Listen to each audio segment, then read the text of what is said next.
Greetings, friends around the world. This is Dr. Bob Thiel for the Bible News Prophecy channel. I'd like to go over 16 events that happened in the last 12 months and explain how some of those may impact you in the future. One thing that happened was the United States continued to increase its debt, like I said it was going to do. But a lot of people do not realize how dangerous this is. If you've got your Bibles, you might want to go to the book of Habakkuk, Habakkuk chapter 2, and I'm going to read verses 6 through 8. Habakkuk 2, verses 6 through 8. Will not all these take up a proverb against him, and a taunting riddle against him, and say, Woe to him who increases, what is not his? How long? And to him who loads himself with many pledges. Will not your creditors rise up suddenly? Will they not awaken who oppress you? And you will become their booty. Because you plundered many nations, all the remnant of the people shall plunder you. Because of men's blood and the violence in the land and the city, and of all who dwell in it. This is a prophecy about a nation that's going to get itself into debt. And what's this time period for? Well, if you go into Habakkuk, verse 2, it says, Write the vision, make it plain in the tablets. Verse 3 says, This vision is for the appointed time, and at the end it's going to speak. So this is a prophecy for the appointed time of the end. If the leaders of the United States believed the Bible, they would be much more hesitant about raising the amount of debt. The debt in the United States, the admitted debt, federal debt, already exceeds $18 trillion. And it continues to increase each year. Now, there may be a year or two where it's not going to, but if we ever hit a period of time when inflation rates go up, which we can expect that, interest rates to go up, it's going to be very difficult on the United States. The United States will not get through. As a matter of fact, even if interest rates do not rise significantly, and the United States has significant growth, at least one analyst figured out it's basically impossible for the United States to pay the debt down. They're going to default. Well, before they totally default, or maybe after they do some defaults, the creditors are going to rise up. And if you have anything to do with the United States, this can affect you. Something else that happened was in February of 2014, the Obama administration decided to make it legal for banks to handle money associated with a drug known as marijuana. Typically people smoke this to get themselves intoxicated. Some claim health benefits from it. But prior to February 2014, even in U.S. states where it was supposedly legal, it wasn't legal for the banks to handle the money. This caused problems for the marijuana growers and people in that industry. But that changed. Since that changed, additional states have looked at legalizing marijuana, trading marijuana, taxing marijuana, and getting it involved. Interestingly, in March of 2014, California Governor Jerry Brown warned against this. He said, you know, you can't have a bunch of potheads running around. That's not good for the economy. But the United States has decided to increase that.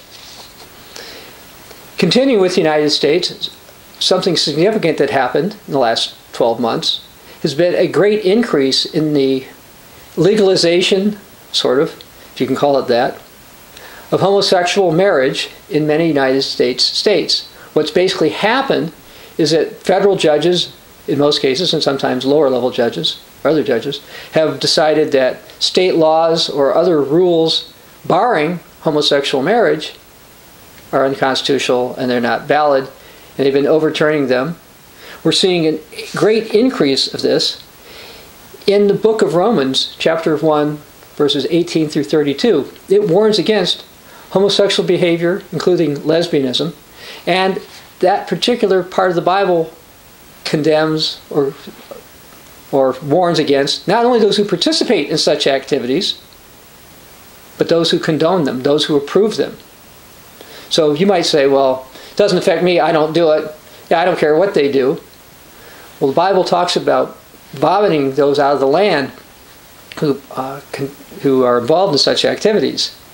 You should give that some thought. In the last 12 months, Germany's become more incensed about United States espionage. So the United States has tried to figure out what to do.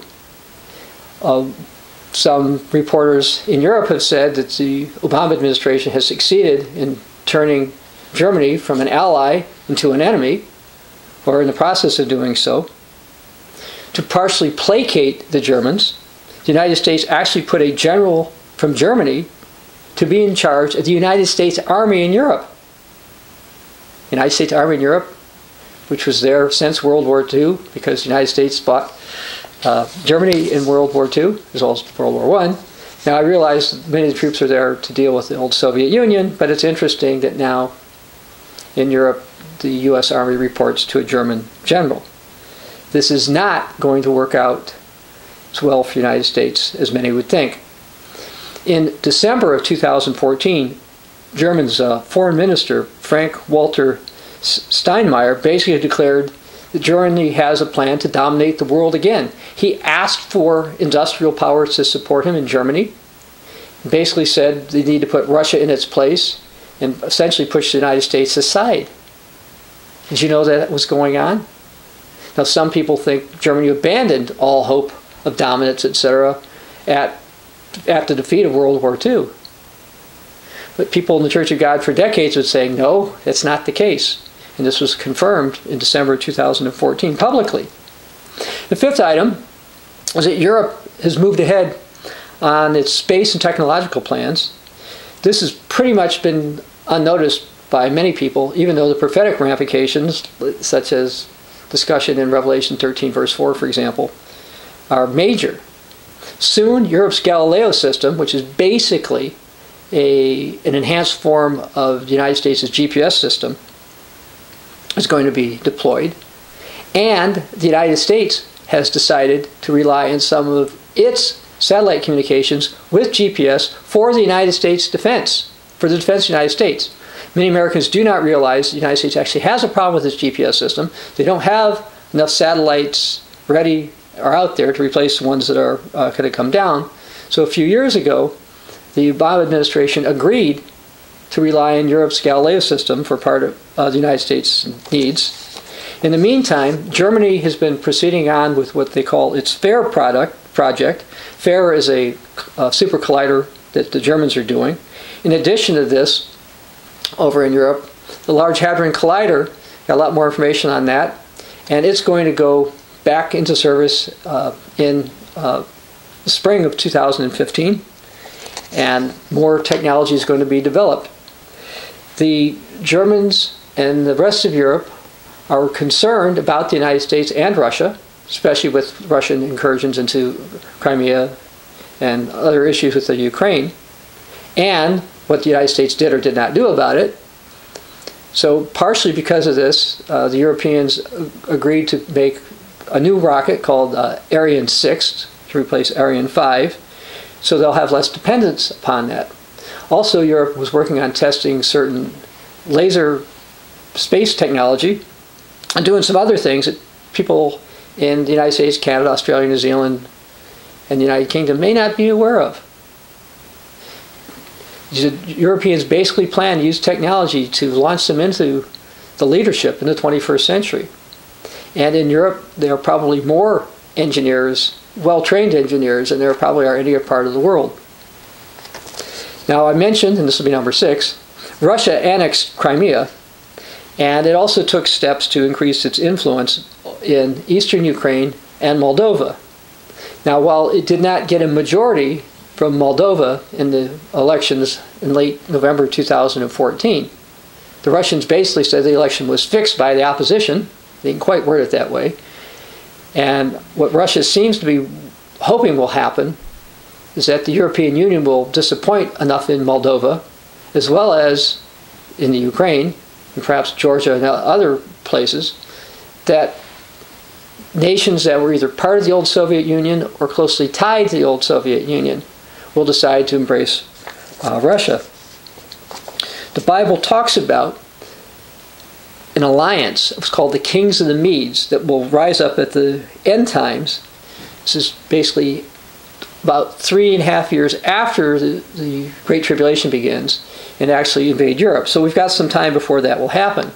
The Bible also talks about a confederation of Eurasian states taking place, and an agreement was made in May of 2014, as well as in December of 2014, because Armenia got added, that effective January 1st, 2015, a new bloc, if you will. This is sort of a small bloc, except Russia's in it, so it makes it big, called the Eurasian Union will form.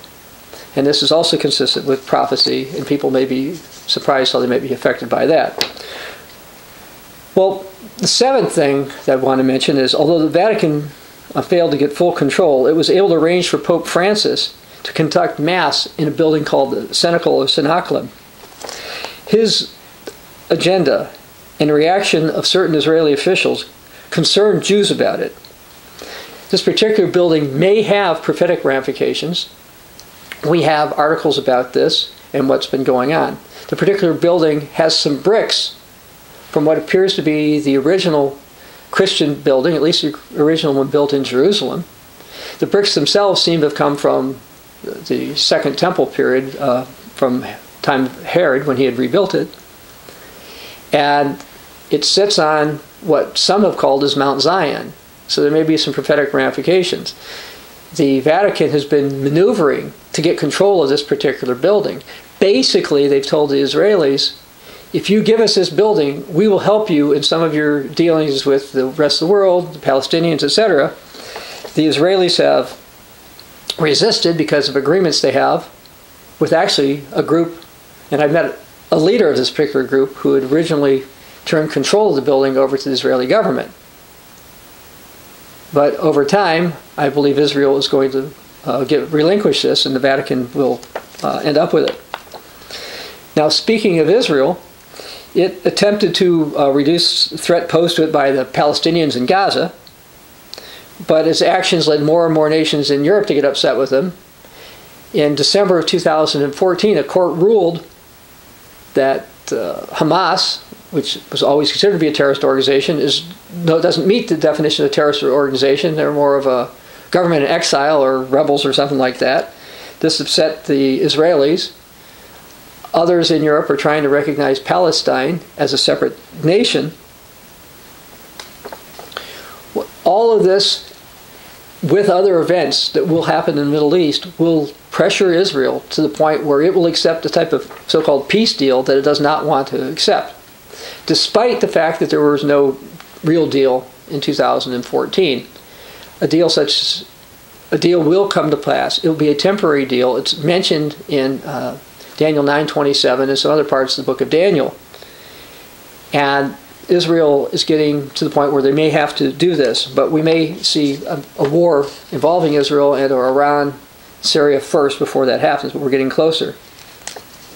Now, over in the basic area of the Middle East, one part is Africa actually, two groups claimed to be caliphates or caliphates. One's called the Islamic State. They're in parts of Syria and in Iraq. And the other is a group called Boko Haram, which is more into Nigeria, so it's south. Their actions with kidnapping people, killing people, sex slaves, etc., have outraged many in the world and many in the West. And so what the West has proposed, or many leaders have proposed, is perhaps putting together some type of coalition of Muslim nations from North Africa and the Middle East, and maybe they can better manage this. Reminds me once when I was in Turkey. The first time I recall being in Turkey, a Turk said, we know how to handle the Arabs. Basically, under a caliphate, when Turkey used to rule it all, we could control them. And we're getting closer to the point where the West is going to embrace that. As a matter of fact, they're starting to propose something like that, although normally they don't suggest that Turkey be in charge of it. And I'm not saying that Turkey will be in charge of it. But this type of coalition the Bible talks about as the king of the south in Daniel 11 verses 40 through 43. It's also referred to as a coalition involving Egypt in Ezekiel 30 verses 2 through 8. But I will caution those who think this is a good idea. If you read what happens, it does not end well for that coalition or that confederation. It also will not end well for some others involved in that. The 10th thing I wanted to mention is the Ebola virus got major attention. It killed over 7,300 in Africa as of December 20th, 2014. Now, Jesus prophesied pestilences in Matthew 24, 4 through 8, and other parts of the Bible. But the way some things were handled or not handled with the Ebola virus are going to cause problems. What I believe will occur is because there were not millions dying, okay, and I'm glad there were not millions dying, but let's say, or tens of thousands dying in the United States, the United States seems fine that they didn't really use quarantine rules the way they may normally do, etc. My concern is something else will happen in the future, and the United States might point to the precedent of Ebola and say, look, everybody's worried about it, didn't cause anything, we don't have to have quarantines. And I think that'll be a mistake. Pestilences are going to come, bigger ones than we've seen so far. One of the biggest things that happened in the last 12 months, though, has got to be the ecumenical interfaith movements that moved forward under the direction of Pope Francis as well as others. He's even gotten China involved, the United Nations involved, Muslims, Jews, evangelicals like Ken Copeland, Joel Osteen have been involved in this. Some of the Greek Orthodox have objected, but even the ecumenical patriarch Bartholomew of Constantinople has pushed it, basically agreed to this, and Ban Ki-moon, who's the Secretary General of the United Nations, has pushed for it, as well as the World Council of Churches. We're seeing more and more get together in this idea of having an ecumenical movement and an interfaith movement. The media is starting to support it because they believe this is the way that will bring peace. This is not how peace is going to be brought. The Bible does talk about a time of unity, but this does not come until after the return of Jesus Christ and establishment of his kingdom. Not because of some Babylonian thing that's being put together now. That's warned against in the book of Revelation, as well as in Zechariah chapter 2, where it talks about don't become part of Babylon, but then after Babylon is gone, Jesus returns, we'll have unity. Unfortunately, many people don't know their Bibles well enough, so they're going to fall for this, especially if there's signs and lying wonders to go along with it. The 12th thing to mention is the rise in the United Kingdom of its United Kingdom's independence party called UKIP. This is starting to concern people in the UK. UKIP wants the European Union gone. They don't want England to be part of it. They don't want the UK to be part of it. Some, like their leader Nigel Farage, are hoping that they'll have more electoral victories in 2015. They had some in 2014, and some are worried that the Conservative Party, some of the Conservative Party will go to Nigel Farage's party. Prime Minister of England, David Cameron, promised to have a vote at some point in time to determine whether the British are going to remain in the United Kingdom. I mean, in the European Union, or the United Kingdom will remain in the European Union. And right now the concern is they have that vote that they will pull out. The Bible says something will happen over there, and eventually Europe will dominate the United Kingdom, and militarily. So this could be setting the stage for more of a rift between them. We had another year of bizarre weather, number 13. In California, a report came out that said it was the worst drought in 1,200 years. The United Nations reports that we have bizarre weather, but it didn't propose any biblically appropriate solutions such as repentance. I mentioned the homosexual agenda at the beginning. If you read the Bible, you'll see there's warnings about weather problems associated with the acceptance of the practices of Sodom and Gomorrah, which would include homosexuality and other immorality. Number 14, in the United States, there were massive protests related to police actions in Ferguson, Missouri, Cleveland, Ohio, and New York City, New York, and other places. While some of the police actions were certainly wrong or improper that we've seen in some of those places, I'm not saying all necessarily were, looting and violent protests and how it was politicized by some was inappropriate, wrong. And we're going to see more protests, more civil unrest in the future. And 2014 just barely scratched the surface. The 15th is that we saw international trade agreements with Europe, China, India, and other parts of the world. Some in the East are trying to meet with the European Union. Some else are trying to meet with Russia and China. So we're seeing trade blocs form. The Bible talks about a time where a major trading power, the beast, will prosper many. We're seeing more agreements get together for that, and we'll see more of that in the future. And the last item, which some would not necessarily consider to be a world event, the 16th, is that the Continuing Church of God made major strides in reaching people throughout the world in different ways. We put on a conference, for example, which I attended in Nairobi, Kenya, for people from Kenya and Tanzania. These would be leaders there. We also increased the number of languages that our magazines in. We introduced our Study of the Bible course, put out booklets. Another dream from somebody in the Continuing Church of God was confirmed. Our YouTube videos have now had over 325,000 views. Millions of our articles have been viewed on our websites in multiple languages.